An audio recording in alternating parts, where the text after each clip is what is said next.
Okay, I think we're ready to get started. Again, welcome to this week's office hours for ESG and ESGCD.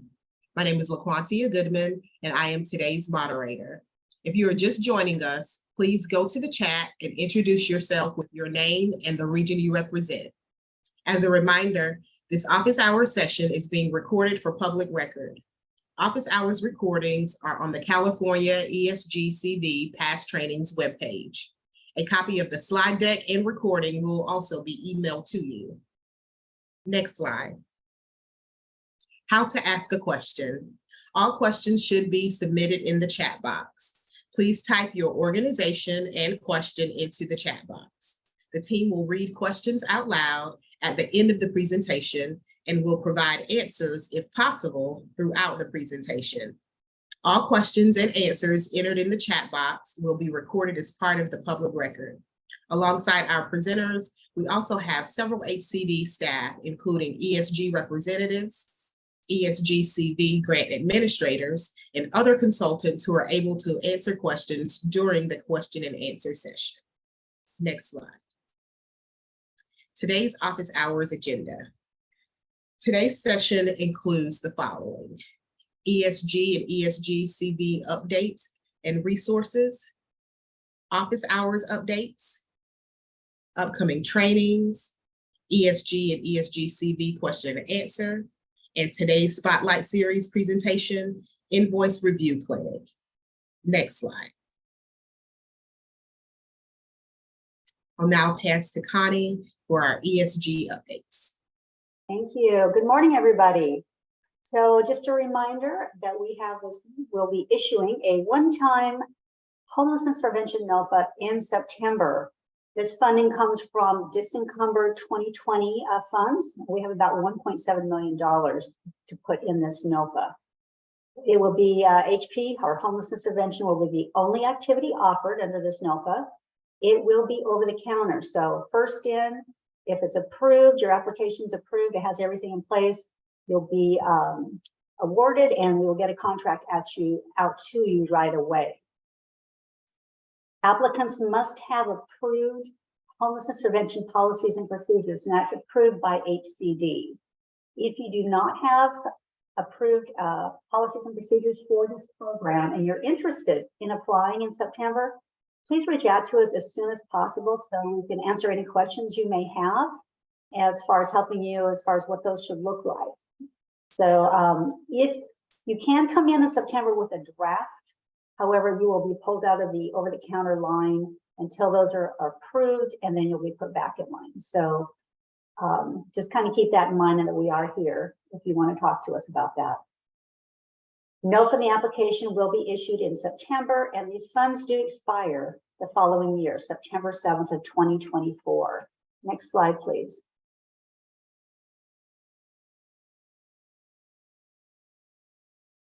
Again, be thinking if this is something that you need in your community. It's not, of course, as we all know, homelessness prevention is not an eviction prevention program. There is a lot that goes into running HP. So again, if you have any questions or just want to talk about it, reach out to us through the ESG NOFA box. You can contact me, your ESG representative, and we'd be happy to schedule a meeting with you. Next slide, please. Guideline development for ESG. We are in the process of developing the state ESG guidelines. They will replace the current state ESG regulations. Our plan is to get these issued mid next year. The goal and the reasons we want to go to guidelines, we want to deploy our funds faster to you. We have conducted 3 listening sessions over the past couple of weeks, getting feedback, having some great conversations. And we've also had a survey that has been out since July 12th and will run through the end of this week. Really getting a lot of good feedback. It's helping us as we go forward and kind of shape what these guidelines will look like. Please let us know if you have not received that link to the survey. If you would like it, then reach out to us. Again, we have a lot of different ways to get those questions to us. ESG NOFA box. We do have an ESG guidelines at hcd.ca.gov inbox also to reach us. And I'm going to turn the next slide over to Anthony. Thank you, Connie. Good morning, everyone. Just a couple of quick announcements this morning. The 2022 ESG Award announcements, they are in progress. Many of you have been contacted by our finance division about the status of your contract and your award. For those of you who have not, make sure to keep checking eCivis in your email and you will be contacted soon. For the 2023 ESG Annual NOFA, finally, what you've all been waiting for, it will be released next week, August 15th. And we will go ahead and schedule informative webinars to go over the application, the requirements, answer your questions, explain the process for the application. And then applications will be due approximately 2 months later on October 16th. And even though that seems like a long way away, you know that's going to be here before we know it. So make sure to attend those webinars and get your questions in and reach out to your ESG representative for more information. The 2021 contracts expenditure deadline, as we've been noting for a couple of months now, it's the end of this month. So make sure to get those RFFs. If you have any questions, please contact your ESG rep. Next slide, please. And our always standard slide, just to remind you of the ESG policy documents page on the ESG website. Tons of helpful information there, a lot of documents that can answer a lot of questions and serve as resources as you're submitting your RFFs and putting your new contracts together. Next slide, please. And as always, your ESG team representatives, please reach out to us if you have any questions or need more information. And if you're unsure, you can always also contact the ESG NOFA inbox at the email address listed below. And with that, I will turn it back over to LaQuantia. Thank you, Tony. And now for our ESG CV updates. Reminders for performance milestones. All program funds for projects, street outreach, emergency shelter, rapid rehousing, homelessness prevention, all must be expended by September 30th, 2023. All funds for HMIS and administrative costs shall be expended by October 31st, 2023. And all final RFFs must be submitted no later than November 15th, 2023. Next slide. Our upcoming office hours on August 16th, Housing First Policy, August 23rd, ESG Annual Monitoring, and August 30th, Racial Equity Toolkit. Next slide. Here are the new links for the office hours for the training access sites. They will be dropped in the chat, but you will also be able to access those links when you receive these slides. Next slide. And right now, are there any questions from anyone? Not seeing any in the chat. Next slide.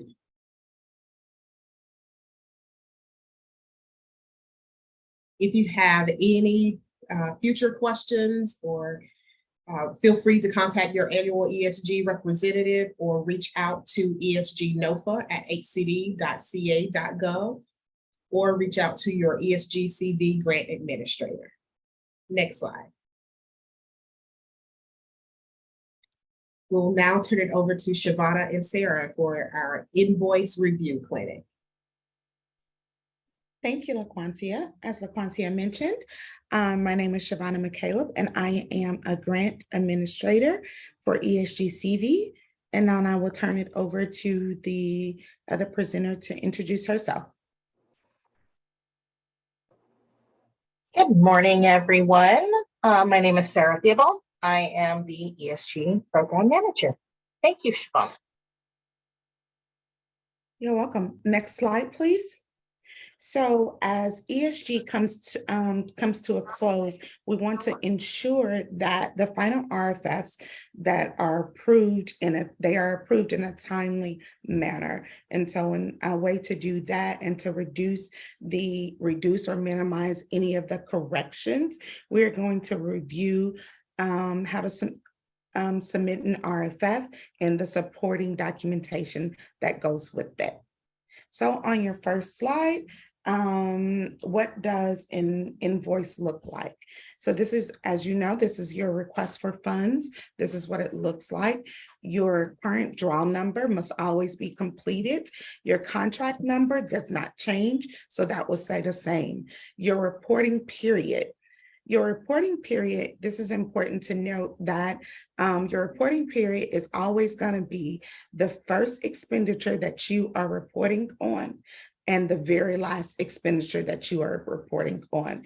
So if your first expenditure is 1/1/2021, that's going to be your first date. If your very last expenditure / invoice is 12/31/2022, then that is going to be your end date. So it will be 1/21/21 to 12/31/21. Your grantee contact information, generally this does not change unless the contact person changes in your organization. The approved budget amount, that is always going to be filled in for you.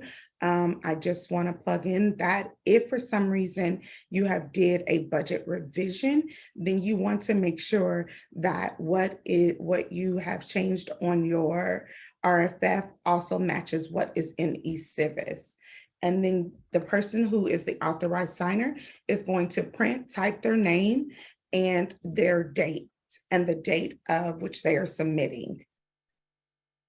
The authorized person will also export RFF tab into a PDF, sign, date, and submit. Next slide, please. So when you go in to log into eCivis to locate your approved budget, you're going to log in, click on My Awards. For this presentation, we have chose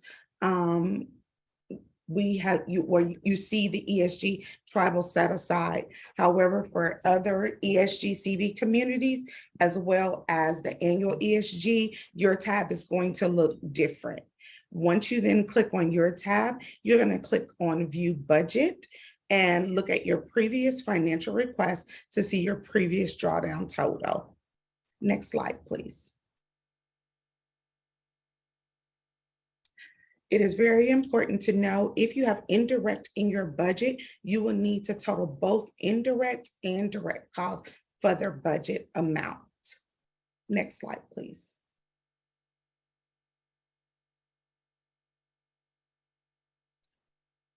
On the RFF Excel sheet, you're going to fill out the applicable project component tabs.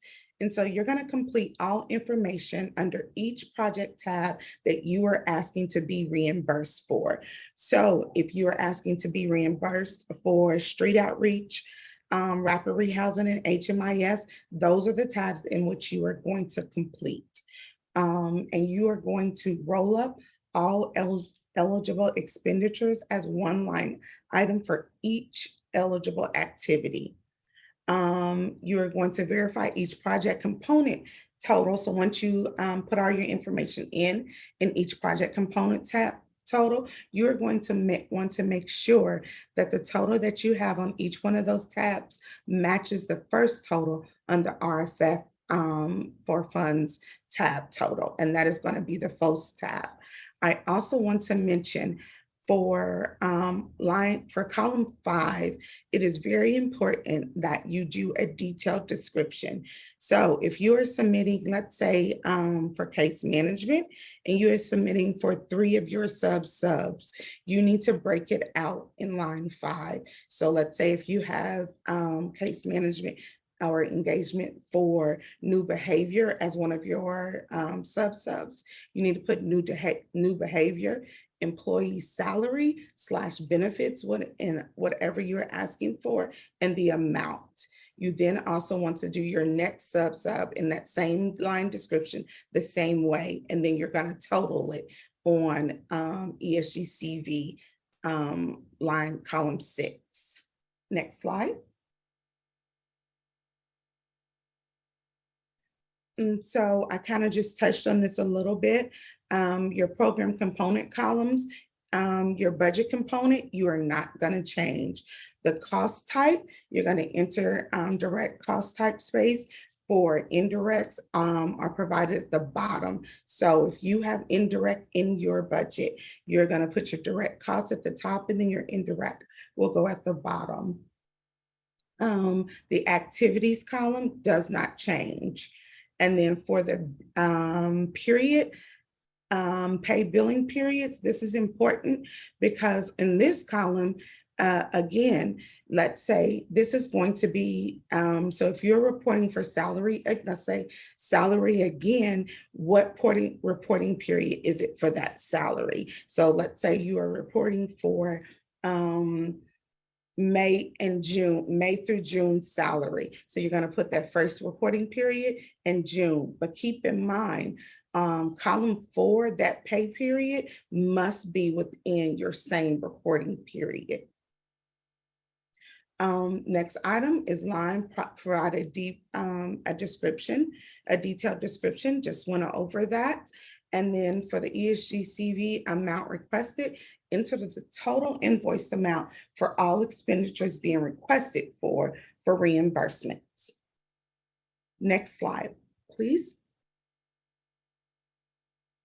Next, once you are finished filling out your RFF, your authorized signer is going to sign the RFF. It must be the authorized signer. If for whatever reason your authorized signer changes from now until the end of the grant, you would need to submit another authorized signer form to your grant administrator, and for annual ESG to your annual ESG rep. Next slide, please. This is just going into a little bit more detail of how you sign it and add the signature. Next slide, please. This here is your supporting documentation.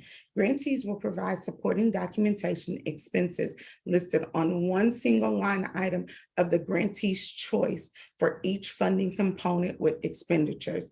What that means, as you all know, if you are submitting for street outreach, HMIS, and rapid rehousing, the grantee must select one line item to choose documentation for.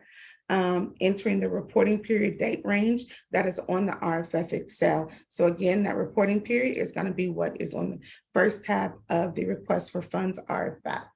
Enter the total expenses for each funding category in the spending column. So this is going to be the total that you're requesting for reimbursement for each of the categories.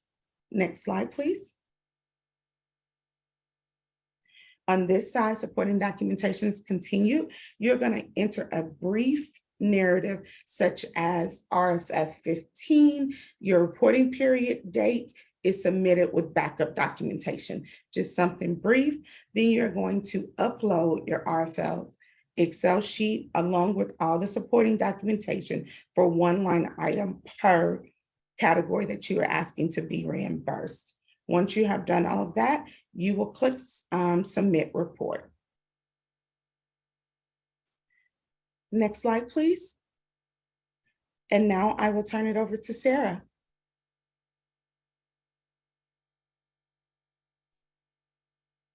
Thank you, Shavonna.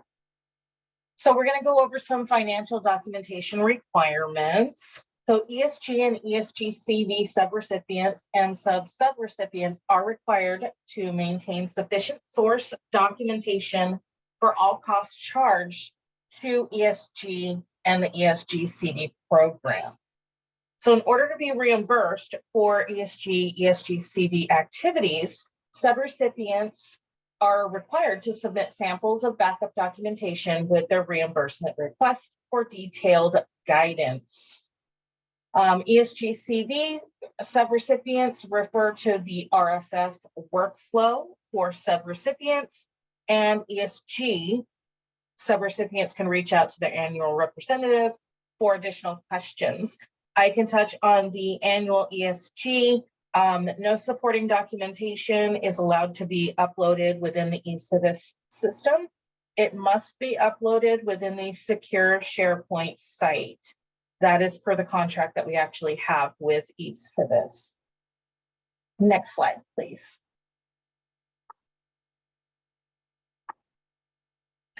So the goal of the records, just so that you do know, is to tell the story. Make sure that when you are uploading the documents to the secure SharePoint or within the RFF workflow for your CV documentation, it does tell a complete, clear story so that in 5 years, if I'm still here, I pick up the file and I need to audit that file for whatever reason, or HUD does, then we can understand exactly what you requested and what happened within those expenditures. So the regulations at 576.500U summarize all the requirements for financial records, which include retaining all supporting documentation that costs were spent on allowable costs, records of program income, if applicable, and compliance with expenditure limits and deadlines. Next slide, please.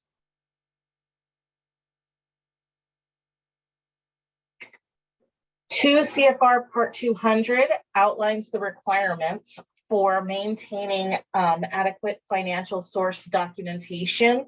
So 2 CFR 200.302 is the financial management. So records that identify the source and application of funds. Extremely important that everybody is compliant with everything within the 2 CFR Part 200 financial management, as well as the cost principles, which is 2 CFR 200 subpart E, cost principles. Documentation of efficient and effective administration of the ESG CV award. Next slide, please.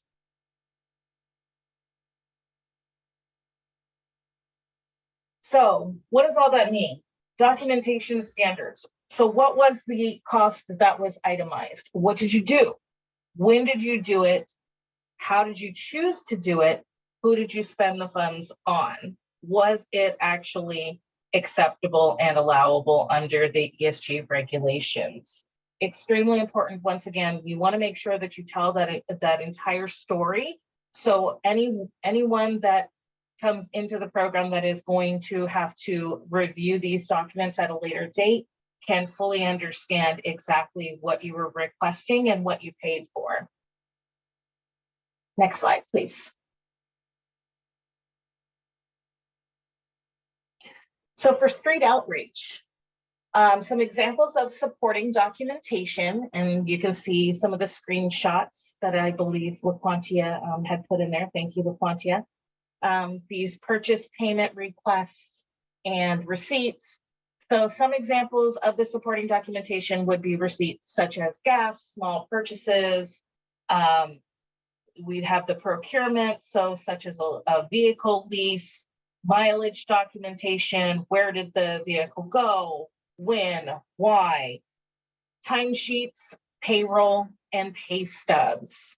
Extremely important when we're talking about payroll and pay stubs and timesheets, that if the employee is not 100% working on the ESG program and or that specific component, that you document what hours are for each component that they're actually working, so that we can verify and make sure that the hours are being billed correctly.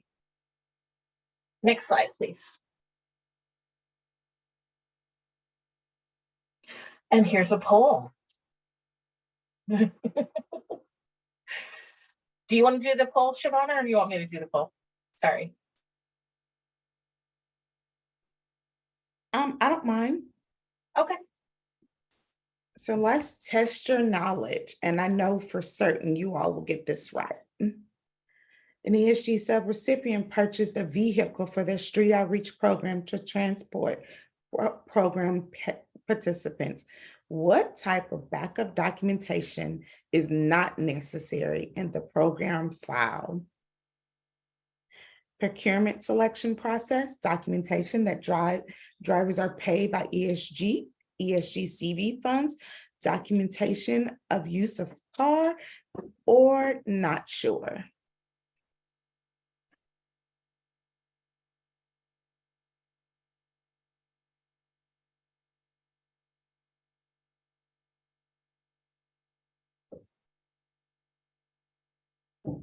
Okay, let's put up the answer, please. Okay, so we have 30% picked procurement, 35 documentation, 6% documentation, and 26 not sure, which is good.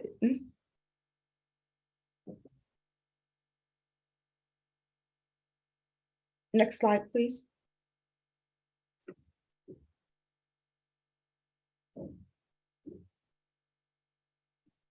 Going to go back over some more supporting documentation. We're going to touch on emergency shelter now. Some examples of supporting documentation for your emergency shelter component would be receipts for supplies and use, food, meal receipts, use and documentation, the rent. So you'd need to have leases, you'd have to have copies of receipts. For insurance, you would need a copy of the invoice. Furnishings, you'd need receipts. And sorry, I'm looking at the chat there. Furnishings, you'd need the receipts and use as well. And of course, your payroll, pay stubs, timesheets, anything that has to do with operations or essential costs. Next slide, please.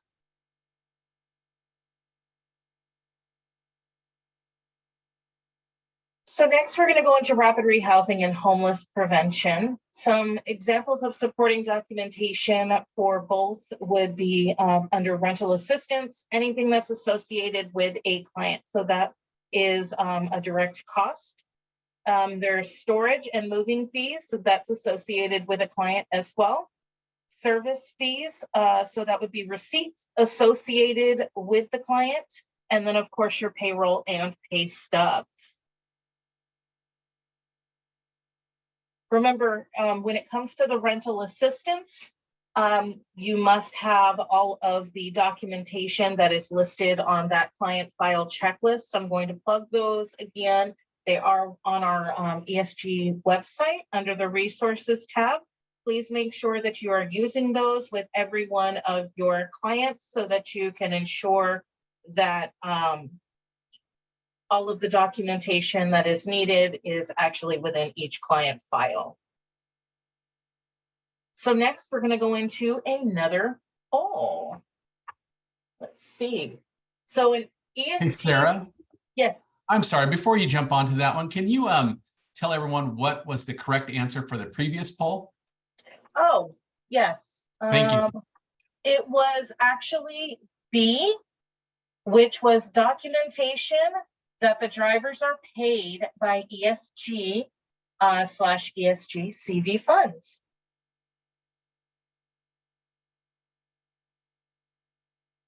B. So now we're going to go into this one.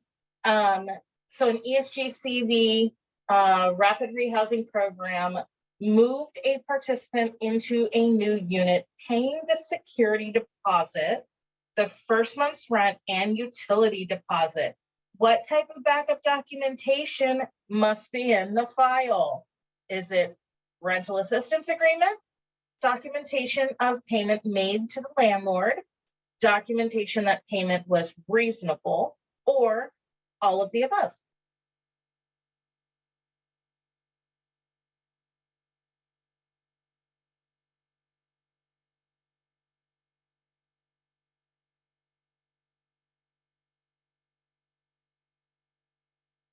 And we'll just give it another second or two.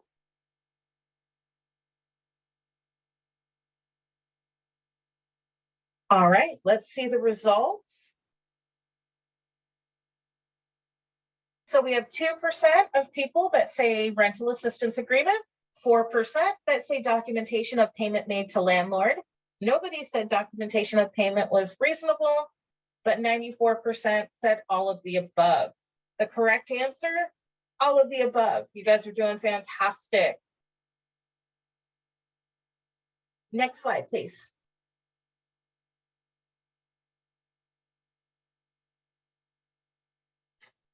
So now we're going to go into homeless management information system. Some examples of supporting documentation would be timesheets, payroll and pay stubs, HMIS fees, utilities. Remember, you need the justification of the HMIS share portion of that cost. And the same with the rent. You also need that justification of HMIS share.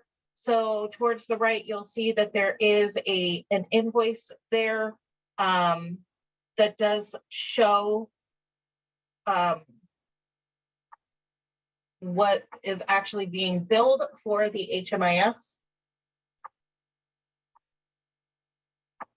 Next slide, please. Sorry, I'm having a little bit of technical difficulties with my computer today.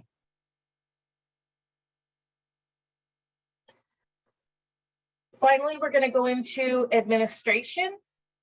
So some examples of supporting documentation for your admin would be your timesheets, payroll and pay stubs, HMIS fees, utilities, rent and training. And of course, remember the utilities, rent, and the training, there has to be that justification of that ESG share cost.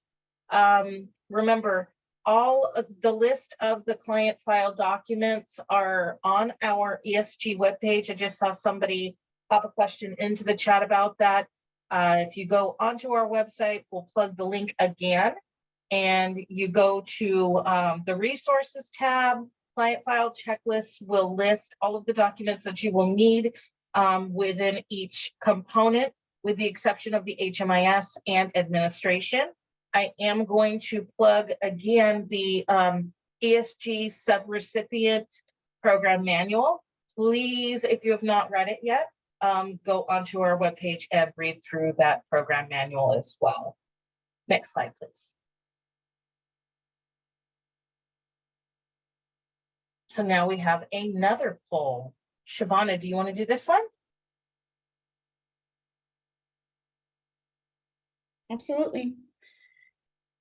Okay, so an ESG subrecipient bills administrative costs to their grant for part of a program director's time. What type of backup documentation needs to be on file? To A, time sheet documentation showing supervisor of ESG grant, job description indicating program director oversees ESG program, or organizational chart showing the ESG staff reports to program director, or not sure.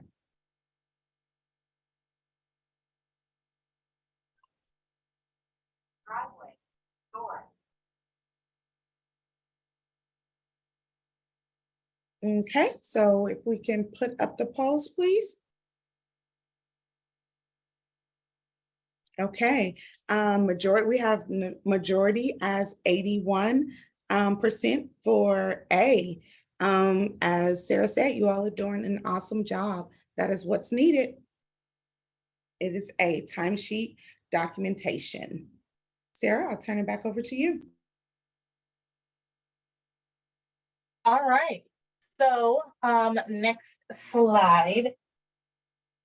That is the close to our presentation. I'm not sure at this point if you want to open it up, Shavana, for questions within the chat, or how you want to do that in regards to if people have questions. Sarah, if you would like, you can come off of mute and ask your question, or you can put it in the chat. We have a couple of minutes.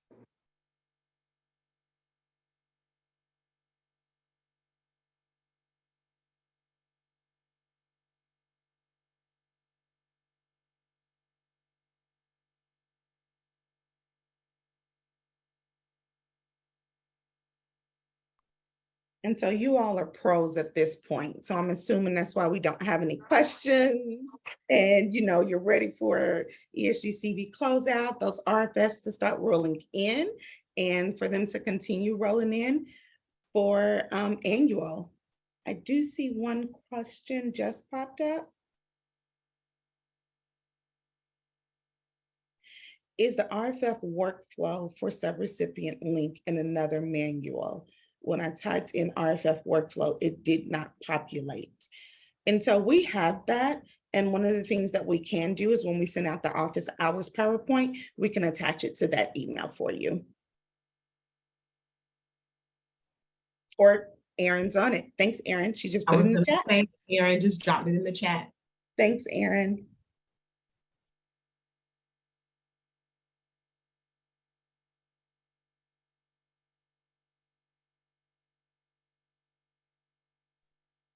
Well, I do not want to hold up your time. As I said, you all are pros at this by now. So we are looking forward to those RFFs rolling in for ESGCV and both annual. And if there's nothing else, Sarah, did you have anything else? Okay. Thank you, everyone. Yes, thank you all for joining us and enjoy the rest of your day. Thank you. Bye-bye.